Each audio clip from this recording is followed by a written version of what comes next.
Hello friends, जय हिंद। कैसे हो आप सब? आई होप आप सभी स्वस्थ होंगे, मस्त होंगे और एकदम एनर्जेटिक होंगे। और अगर एनर्जेटिक नहीं हो तो एनर्जी अपने अंदर लाइए, क्योंकि आप पीछे लिखा हुआ देख रहे होंगे, साथ में थंबनेल में देखा होगा कि एसएससी एमटीएस की वैकेंसी आ चुकी है। कई दिनों का इंतजार, कई महीनों का इंतजार जाकर आज खत्म हुआ। आप देख रहे हो कि एक के बाद एक के बाद एक एसएससी अपनी वैकेंसी ला रही है। बस आपको कोई ना कोई एक जॉब इस बार लेके दिखानी है। सबसे पहले आपने देखा होगा सिलेक्शन पोस्ट की वैकेंसी है, उसके बाद सीजीएल का नोटिफिकेशन आया, सीएचएसएल का नोटिफिकेशन आया। सारे वीडियो हमने आपको प्रोवाइड कराए हैं और आज आप देख रहे हो एसएससी एमटीएस 2025 आ गई है। अब देखो करना क्या है, फुल स्ट्रेटेजी वीडियो को अंत तक जरूर देखना। आज क्या क्या पढ़ना है, क्या क्वालिफाइंग होता है, किसके नंबर मेरिट में जुड़ते हैं, कौन से क्वेश्चन ज्यादा आते हैं, कौन से क्वेश्चन कम आते हैं, सारी डिटेल बताएंगे। किसमें फिजिकल होता है, किसमें फिजिकल नहीं होता है, क्या क्वालिफिकेशन रहने वाला, एक एक चीज, बशर्ते आप धैर्य बनाए रखिए। सबसे पहले हम लोग यहाँ पर देख रहे होंगे क्या लिखा हुआ है, एक चीज समझो आप।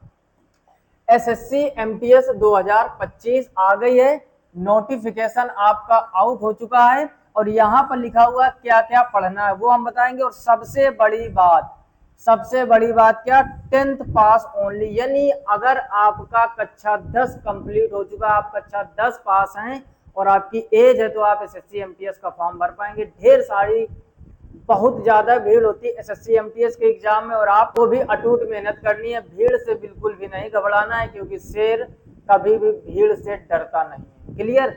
दूसरी बात, फुल स्ट्रेटजी आज हम आपको बताएंगे, क्या पढ़ना है, कैसे पढ़ना है, क्या करना है, एक एक चीज। बिना देरी करते हुए आते हैं हम लोग टॉपिक पर कि हमें क्या पढ़ना है, क्या नहीं पढ़ना। सबसे पहले आप यहाँ पर एक चीज लिखी हुई देख रहे होंगे, क्या समझो ध्यान से।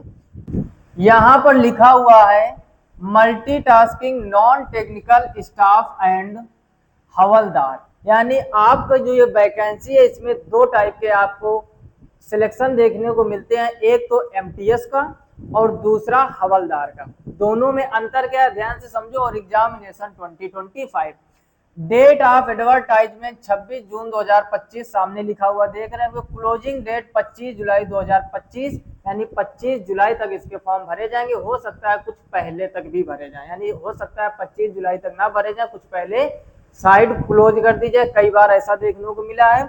और मंथ ऑफ एग्जाम हर बार की तरह सितंबर अक्टूबर 2025, यानी कहने का मतलब ये है जून आपका खत्म होने वाला, जुलाई अगस्त मात्र 2 महीने आपके पास है और जुलाई और सितंबर अक्टूबर में आपका एग्जाम होगा। देख रहे होगे, चाहे वो सीजीएल हो चाहे वो सीएचएसएल हो, हर एक एग्जाम आपको मात्र 75-76 डेज दे रहा है, लगभग 2 से 2.5 महीने। और इसमें आपको इतनी मेहनत करनी कि यकीन मानो कोई ना कोई में एक सिलेक्शन फाइनल आपको लेना ही लेना है। क्लियर? दूसरी बात समझो, ये तो हो गई जानकारी वैकेंसी की। अब हम लोग बढ़ते हैं थोड़ा आगे। यहाँ पर आप देख रहे हो कि एज लिमिट, यानी हम आपको बताएंगे कि एज लिमिट क्या रहने वाली है। तो देखो, जनरल या ईडब्ल्यूएस, यहाँ पर आप ईडब्ल्यूएस लिख लीजिए। जनरल या फिर ईडब्ल्यूएस का जो एमटीएस की एज रहने वाली है वो 18 से 25 साल और हवलदार के लिए जो रहने वाली है वो 18 से 27 साल। एक चीज और अभी आगे हम आपको बताएंगे, ध्यान से सुनना। हवलदार में खासियत क्या होती है एमटीएस की तुलना में, ठीक? दूसरा, अगर बात करें ओबीसी की तो 18 से 28 साल और इधर 18 से 30 साल हवलदार के लिए। और एससी एसटी में आप देख रहे होगे 18 से 30 साल तक और इधर 18 से 32 साल तक। क्लियर? एजुकेशन क्वालिफिकेशन, शैक्षिक योग्यता जो है आपका केवल 10th पास, यानी यदि आप कक्षा 10 पास हो गए हैं तो आप इस फॉर्म को भर सकते हैं, बस आपकी एज होनी चाहिए। सोचो, कक्षा 10 के बाद आपको भारत सरकार वो अपॉर्चुनिटी देती है कि आप कहीं ना कहीं सिलेक्ट हो जाएं और आप भी सरकारी नौकरी का आनंद और तनख्वाह का आनंद उठा पाए। ठीक? आयु में छूट सहित ये आपको छूट सहित दिया गया। अब बढ़ते हैं थोड़ा आगे। हम यहाँ पर आप देख रहे होंगे, क्या स्टार बना लीजिए, फिजिकल इफिशियंसी जो शारीरिक दक्षता है, वॉकिंग या आप इसको मान सकते हो रनिंग, वॉकिंग या फिर आप इसको मान सकते हो रनिंग, एक तरह से वॉकिंग ही है। आप ध्यान से समझो, मेल के लिए जो दिया गया है 1600 मीटर, 1600 मीटर कितनी देर में? 15 मिनट में। 1600 मीटर 15 मिनट में जाना है। एयरफोर्स नेवी में देखा होगा 6-6.5 मिनट दिए जाते हैं और उसमें लोग सिलेक्ट हो जाते हैं। आपको 15 मिनट दिया जा रहा, नहीं कहते थोड़ा तेज चले जाओगे ना, थोड़ा हल्का सा भागोगे, हल्का तेज चले जाओगे तो भी आपकी ये रनिंग या ये वॉकिंग कंप्लीट हो जाएगी। अच्छा, फीमेल के लिए क्राइटेरिया क्या रहेगा, 1 किलोमीटर 20 मिनट में। ये मान लो फीमेल के लिए तो इतना आसान है कि आप अगर टहलते टहलते थोड़ा सा तेज टहल लोगे तो आपकी रेस कंप्लीट हो जाएगी, आपकी वॉकिंग कंप्लीट हो जाएगी। क्लियर? तो ये हो गया क्या, आपका रनिंग समझ लो चाहे वॉकिंग समझ लो। 1600 मीटर जाना है आपको 15 मिनट में। ये मेल के लिए है, लड़कों के लिए, पुरुषों के लिए, और ये फीमेल के लिए। अच्छा, थोड़ा सा आगे बढ़ते हैं। अब हम यहाँ पर देखेंगे कि फिजिकल स्टैंडर्ड शारीरिक मानक क्या हो। सबसे पहले आप देखो पुरुष के लिए यानी मेल के लिए ऊंचाई जो है वो होनी चाहिए 157.5 सेंटीमीटर, 157.5 सेंटीमीटर। और जो चेस्ट होना चाहिए वो होना चाहिए आपका 81 से 86 सेंटीमीटर। क्लियर? ये हो गया आपका पुरुषों के लिए। इधर महिलाओं के लिए जो हाइट है वो होनी चाहिए 152 सेंटीमीटर, और जो वजन होना चाहिए वो मिनिमम आपका 48 केजी होना चाहिए। पुरुषों में चेस्ट के जो होता है क्राइटेरिया रखा जाता है, महिलाओं में वो भी नहीं। क्लियर? महिलाओं में आपको केवल वजन 48 किलोग्राम मिनिमम होना चाहिए, और हाइट जो है 152 सेंटीमीटर होना चाहिए। क्लियर? अब थोड़ा सा और आगे बढ़ते, इन चीजों को आप नोट करते जाओ या ध्यान से समझते जाओ। बस आगे आप देखोगे ध्यान से क्या, अब हम आगे चर्चा करते हैं कि आपको क्या पढ़ना है क्या नहीं पढ़ना। ध्यान से समझना एक एक चीज को। हमने आपसे सबसे पहले कहा इसमें जो है आपके सेशन 1, ठीक, सेशन फर्स्ट का जो एग्जाम होगा इसमें आपकी आएगी मैथ्स और इसमें आपकी आएगी रीजनिंग। क्या क्या आने वाला है, इसमें आएगी आपकी मैथ्स और इसमें आएगी रीजनिंग। और सबसे अच्छी बात ये कि इसके जो नंबर हैं वो आपके सिर्फ आपका क्वालिफाइंग पेपर है, यानी इसके नंबर मेरिट में नहीं जुड़ेंगे। दूसरी इंपॉर्टेंट बात, क्या क्या इसमें कैसा आता है उसको समझो। मैथ के जो क्वेश्चन है आपके वो आते हैं 20, और जो रीजनिंग के क्वेश्चन है वो भी हैं आपके 20। ध्यान से समझो, मैथ तथा रीजनिंग 20-20 नंबर की आती। प्रत्येक क्वेश्चन 3 नंबर का होता है तो इसका नंबर हो गया 60, और यहाँ भी 3 नंबर का होता है तो इसका भी हो गया 60। तो कहने का मतलब ये हुआ कि आप देख रहे होंगे जो टोटल है, टोटल आपका होगा 120 नंबर का। एक बार फिर से हम बता रहे हैं, मैथ और रीजनिंग सिर्फ क्वालिफाइंग रहेगा, इसके नंबर मेरिट में नहीं जुड़ेंगे। मेरिट में आपके सिर्फ इंग्लिश और जीके जीएस। जी हाँ, बिल्कुल सही सुना आपने, इंग्लिश और जीके जीएस के आधार पर आपका फाइनल सिलेक्शन होगा। ये आपका सिर्फ क्वालिफाइंग है। दोनों के आपको 20-20 क्वेश्चन देखने को मिलेंगे। एक क्वेश्चन 3 नंबर का आता है तो मैथ हो गई 60 नंबर की और रीजनिंग हो गई 60 नंबर की। और इसके लिए आपको जो टोटल टाइम है ध्यान से समझ लो, टाइम आपको मिलेगा 45 मिनट। टोटल टाइम कितना मिलेगा, 45 मिनट। 45 मिनट में आपको ये 40 क्वेश्चन करने होते हैं मैथ तथा रीजनिंग के। और सबसे इंपॉर्टेंट बात क्या कि इसमें कोई निगेटिव मार्किंग नहीं होती है। बात समझ गए, कोई निगेटिव मार्किंग नहीं है जैसा कि आपका सीजीएल और सीएचएसएल अन्य एग्जामों में होता है। इसमें आपकी माइनस मार्किंग बिल्कुल भी नहीं है, किसमें, मैथ में और रीजनिंग में। ठीक, ये तो हो गया आपका क्वालिफाइंग। ध्यान से समझ लो, मैथ रीजनिंग आपको बस पास होने के लिए पढ़ना है, मेरिट में उसका कोई मतलब नहीं। यानी कहने का मतलब अगर आपकी मैथ रीजनिंग थोड़ी सी कमजोर है फिर भी आप एमटीएस में काम चला लेंगे और आप पेपर क्वालिफाई कर सकते हैं। ठीक, अगला देखते हैं टॉपिक क्या है। अगला यहाँ पर हमने पहले से लिख के रखा है, इसी में आप चाहे समझ लो, बार बार हमको भी लिखना नहीं पड़ेगा। जनरल अवेयरनेस जो आपकी है, सामान्य जागरूकता, जिसको हम लोग जीके जीएस कहते हैं, जिसमें आपकी हिस्ट्री, ज्योग्राफी, पॉलिटी और करंट अफेयर्स तमाम सारी चीजें आती है। जनरल साइंस में आज आपकी फिजिक्स, केमिस्ट्री, बायोलॉजी भी आती है। तो उसके क्वेश्चन कितने आएंगे, 25। एक क्वेश्चन 3 नंबर का होगा तो ये टोटल नंबर कितने हो जाएंगे, 75। उसके बाद आपका आने वाला है इंग्लिश लैंग्वेज एंड कॉम्प्रिहेंशन, इसके भी 25 प्रश्न आएंगे। ये भी टोटल कितने नंबर का हो जाएगा, 75 नंबर का। इसके लिए भी आपको कितना दिया जाएगा, 45 मिनट। कितना दिया जाएगा, 45 मिनट। दूसरी इंपॉर्टेंट बात, टोटल जो क्वेश्चन हो गए आपके 50 और टोटल नंबर 50 इंटू 3 करोगे कितना हो जाएगा, 150। बस एक चीज ध्यान रखो, निगेटिव मार्किंग 1 मार्क, यानी 1 नंबर की आपकी निगेटिव मार्किंग रहने वाली है। पूरी बात आप समझ गए होंगे अच्छी तरीके से। यानी कहने का मतलब सामान्य ज्ञान के 25 प्रश्न और इंग्लिश के 25 प्रश्न आएंगे। एक प्रश्न 3 नंबर का होगा तो 75 नंबर की इंग्लिश हो गई आपकी, और 75 नंबर की हो गई आपकी जीके जीएस। तो टोटल हो गए 150। इसके नंबर आपके मेरिट में जुड़ेंगे जिससे आपका फाइनल सिलेक्शन होगा। क्लियर? चाहो तो आप इसका स्क्रीनशॉट ले लो। तो ये थी एक विशेष चर्चा एसएससी एमटीएस के नोटिफिकेशन के बारे में। अब क्या आपको स्ट्रेटेजी अपनानी है, किस तरीके से मेहनत करती चर्चा करते हैं उसकी। क्लियर? तो अब देखो ध्यान से समझो, स्ट्रेटेजी क्या अपनाओगे आप। देखो सबसे पहले तो आपको क्या करना है, बेशक आपकी मैथ जो है वो क्वालिफाइंग है और रीजनिंग, ठीक, ध्यान से समझ लो, स्किप करके वीडियो को नहीं जाना, क्योंकि ये छोटी छोटी चीजें आपको मंजिल तक पहुंचाने का पूरा प्रयास करेगी और हम अपना पूरा प्रयास कर रहे हैं वो चीजें समझाने का। देखो बेशक आपका क्वालिफाइंग है, लेकिन आप ये समझो अगर सेशन 1 में आप क्वालिफाई नहीं कर पाए तो क्या उस जीके का करोगे और क्या आप उस इंग्लिश का करोगे, क्या आप कंप्रीहेंशन का करोगे। समझ गए बात? तो इतना हल्के में भी मत लो कि इससे फाइनल नौकरी नहीं लगेगी, तो इसको आप इग्नोर करो। मैथ में आपको देखो कुछ बेसिक टॉपिक पढ़ने हैं, जैसे आपको सब नंबर सिस्टम पढ़ लेना है, समझो ध्यान से। आपको एलसीएम एचसीएफ पढ़ लेना है ना। आपको ट्रेन वाले कॉन्सेप्ट के क्वेश्चन पढ़ लेना है। आपको नाव धारा पढ़ लेना है। ध्यान से समझो, क्योंकि 10th आप खुद समझो यार, 10th के बाद का लड़का फॉर्म डाल रहा है तो इतनी ज्यादा हाई चीजें, हाई लेवल की सीजीएल मेंस प्री लेवल की क्वेश्चन नहीं पूछे जाएंगे। उसके बाद आपको मैथ में परसेंटेज पढ़ लेना है ना।